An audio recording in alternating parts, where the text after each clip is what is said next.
Tauhid Metafisik Channel. Update video terbaru dan bantu kembangkan channel ini dengan mengklik lambang merah subscribe dan lonceng notifikasi gratis. Selamat menikmati.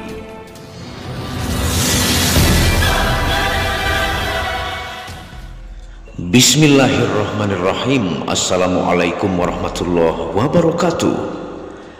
Apa kabar para pecinta benda spirituality? Semoga kalian disehatkan selalu, dilancarkan segala hajat dan urusan oleh Tuhan penguasa bumi, langit, dan di antara keduanya. Karena itu adalah harta yang paling mahal di dunia, supaya kalian bisa bekerja berkarya mencari berkat Tuhan penguasa alam semesta. Nah, pada kesempatan kali ini kita akan membahas tentang ilmu penting yang berjudul 8 cara penyihir tingkat tinggi memanggil jin untuk menyakiti calon korban. Cara keempat, menulis kalimat syahadat dengan darah haid. Tonton video ini sampai selesai supaya Anda mengerti, tidak gagal faham dan tidak menjadi fitnah karena kegagal fahaman Anda. Ada cukup banyak cara memanggil jin, bervariatif, seram hingga menjijikkan, yang semuanya mengandung kesyirikan atau kekufuran nyata. Dan saya akan menyebutkan 8 cara yang paling sering dipakai penyihir, disertai dengan jenis kesyirikan atau kekufuran yang terkandung pada setiap cara tersebut. Hal itu sengaja saya kemukakan karena sebagian kaum muslimin banyak yang tidak bisa membedakan antara penyembuhan secara Qur'ani dengan penyembuhan secara sihir. Adapun cara penyembuhan gangguan metafisik, yang pertama adalah cara imani atau keimanan, dan yang kedua cara syaitoni atau atas petunjuk setan. Dan masalahnya agak sulit bagi orang-orang yang tidak berilmu membedakannya, karena mantra dan ayat suci dicampur, di mana tukang sihir itu membacakan mantra syirik dengan pelan, sementara dia akan membaca ayat Al-Quran dengan kencang dan terdengar oleh pasien, sehingga pasien mengira orang tersebut mengobatinya dengan menggunakan ayat-ayat Al-Quran. Padahal kenyataannya tidak demikian, sehingga si pasien itu akan menerima perintah tukang sihir sepenuhnya. Dan tujuan dari penjelasan cara ini adalah untuk memperingatkan kaum muslimin agar mereka berhati-hati terhadap berbagai jalan kejahatan dan kesesatan, dan agar tampak jelas jalan orang-orang yang berbuat kejahatan. Dan inilah 8 cara tukang sihir yang paling sering dipakai memanggil jin dan dirahasiakan. Yang pertama, cara iqsam, yaitu bersumpah atas nama jin dan setan. Menurut cara ini, tukang sihir akan masuk ruangan yang gelap lalu menyalakan api, dan kemudian di atas api itu diletakkan semacam dupa sesuai dengan objek yang diminta. Jika dia ingin melakukan pemisahan atau permusuhan dan kebencian atau yang semisalnya, maka dia akan meletakkan di atas api itu dupa yang mempunyai bau yang tidak sedap. Dan jika dia hendak mempertemukan cinta atau melepaskan ikatan yang menghalangi suami mencampuri istrinya, atau untuk menghilangkan sihir, maka dia akan meletakkan dupa yang mempunyai bau yang wangi. Selanjutnya tukang sihir akan mulai membaca mantra yang berbau kesyirikan, yaitu bacaan-bacaan tertentu yang mengandung sumpah kepada asyu'alah atau penyihir bangsa jin yang kuat, yang bersekutu dengan mereka, dan meminta pasien bersumpah dengan menyebut nama mereka, yang bermakna mengagungkan para pembesar jin dan meminta bantuan kepada mereka dan lain sebagainya. Dengan syarat tukang sihir dan pasien tidak boleh dalam keadaan suci, baik dalam kondisi junub maupun memakai pakaian bernajis dan lain sebagainya. Setelah selesai membaca mantra, maka akan muncul di hadapannya bayangan berbentuk anjing atau ular atau bentuk lainnya. Lalu si penyihir itu akan menyuruhnya melakukan apa saja yang dia inginkan. Tetapi terkadang tidak muncul apa-apa di hadapannya, tetapi dia hanya mendengar suara-suara. Dan setelah itu si penyihir akan memerintahkan jin untuk melakukan apa yang dia mau. Penyihir melakukan cara ini karena jin itu lebih mengutamakan ruangan yang gelap, Jin menikmati atau menyantap bau sesajen yang dihidangkan yang tidak disebut nama Allah padanya. Jin menyukai najis, dan jika bersumpah atas nama jin tersebut, maka menciptakan dosa paling besar, dan mereka senang akan ada menemani mereka di neraka di akhirat kelak. Cara yang kedua adalah cara azab, yaitu memotong sembelihan. Menurut cara ini, si tukang sihir akan membawa burung, ayam, merpati, atau yang lainnya dengan ciri-ciri tertentu sesuai dengan permintaan jin. Hewan itu adalah yang berwarna hitam pekat, karena jin lebih menyenangi warna hitam.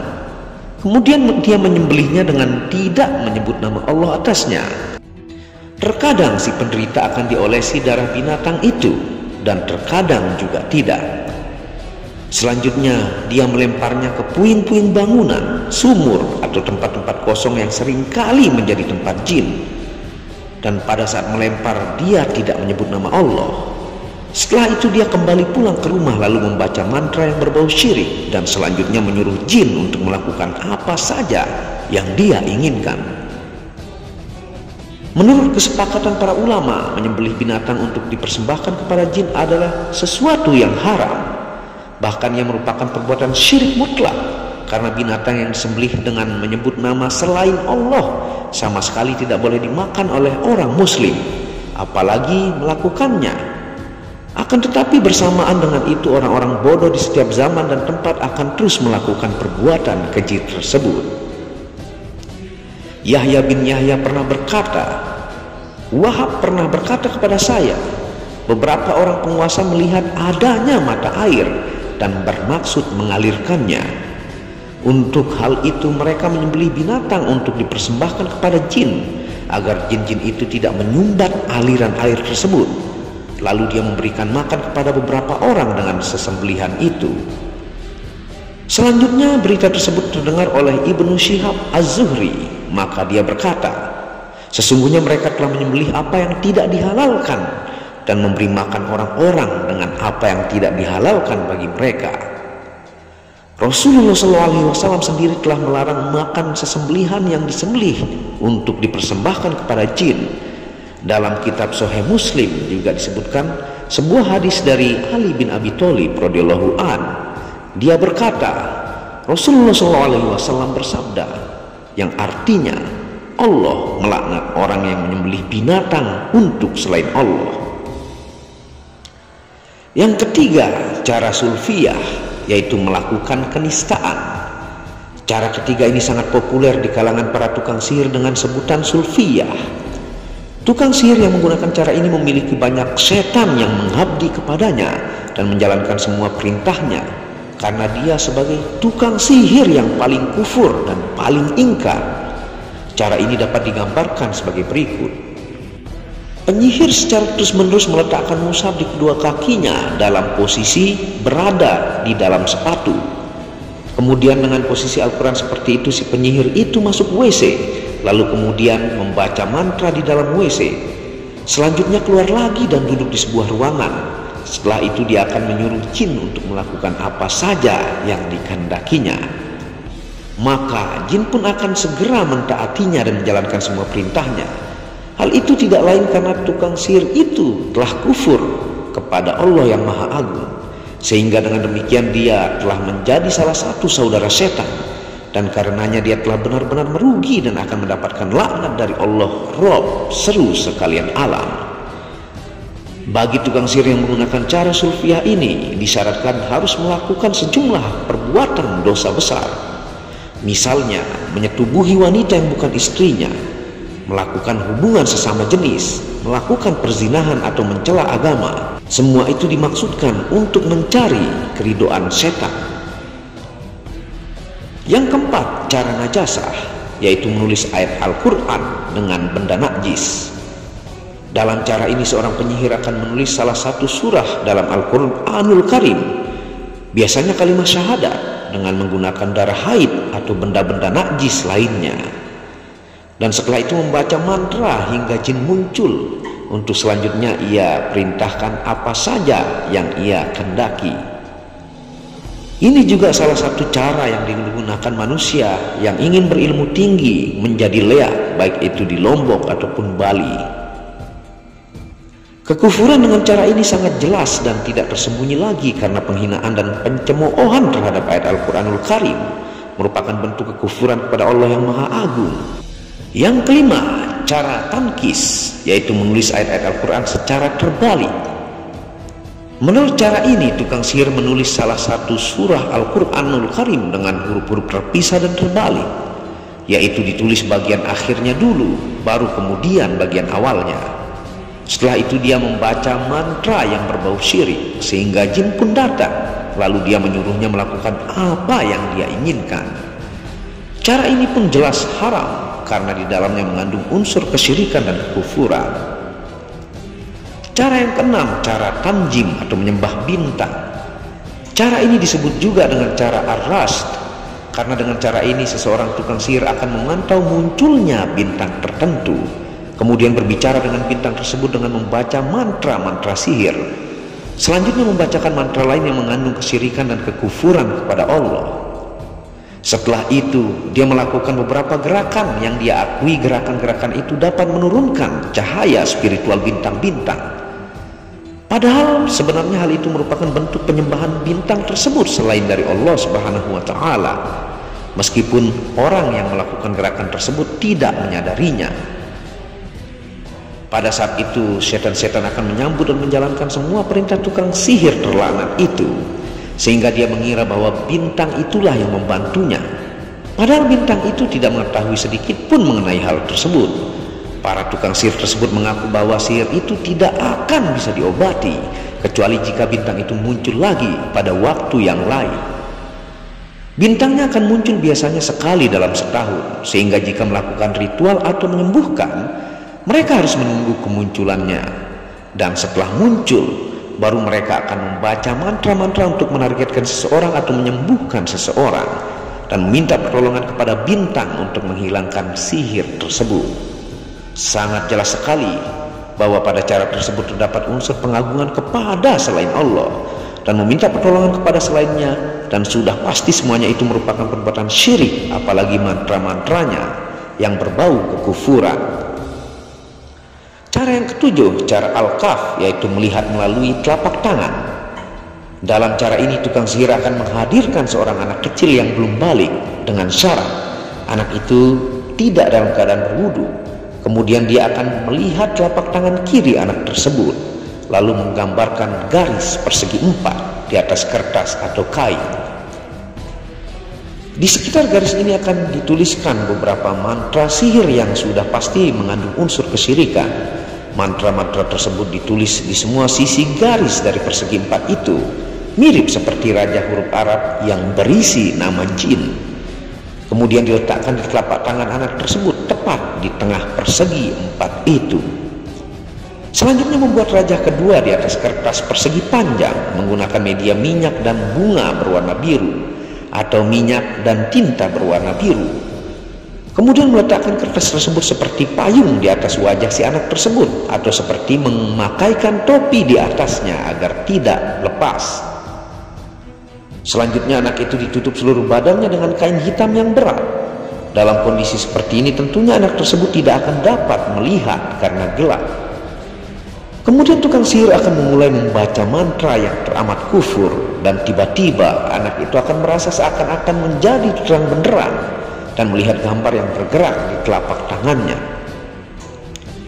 Lalu si penyihir itu akan bertanya kepada anak itu, "Apa yang kamu lihat?" "Aku melihat gambar seorang laki-laki di hadapanku," jawab anak itu. Sang tukang sihir pun menyuruh anak tersebut dengan ucapan, "Perintahkan seorang laki-laki yang kamu lihat sesuai kemauanmu." Maka gambar itu pun bergerak sesuai perintah si anak tersebut. Seringkali cara ini dipergunakan untuk mencari sesuatu yang hilang melalui media anak kecil.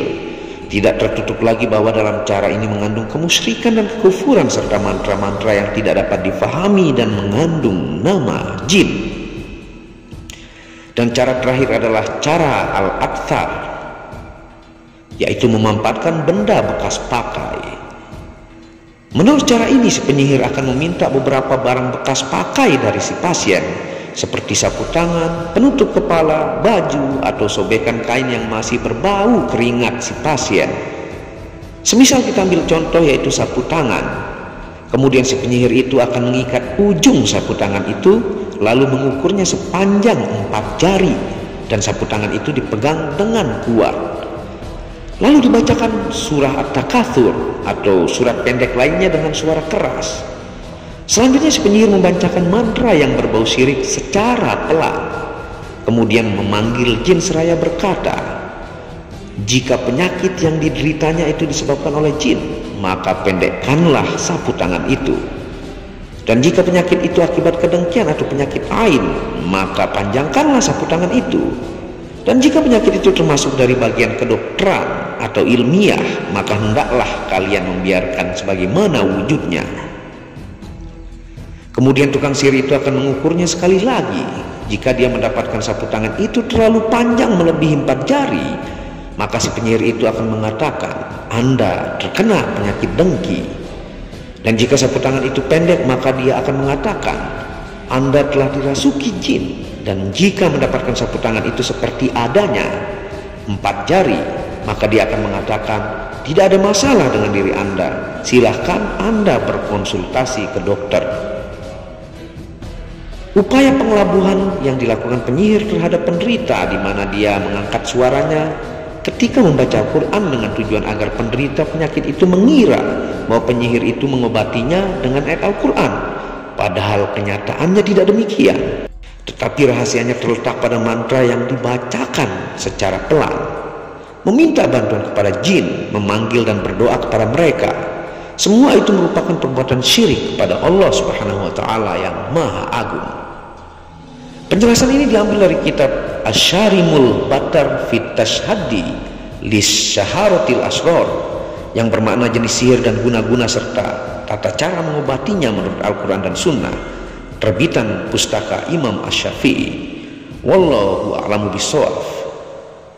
Terima kasih sudah menonton 8 cara penyihir tingkat tinggi memanggil jin, supaya teman-teman penonton Tauhid Metafisik tahu inilah yang dilakukan para penyihir ataukah dukun-dukun kakap yang menggunakan media jin untuk mengerjai manusia lain ataukah mengobati orang yang tentunya melalui media yang syirik dan juga dibenci oleh Allah Subhanahu wa Ta'ala.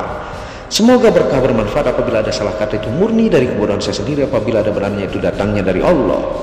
Wabillahi taufiq wal hidayah. Assalamualaikum warahmatullahi wabarakatuh.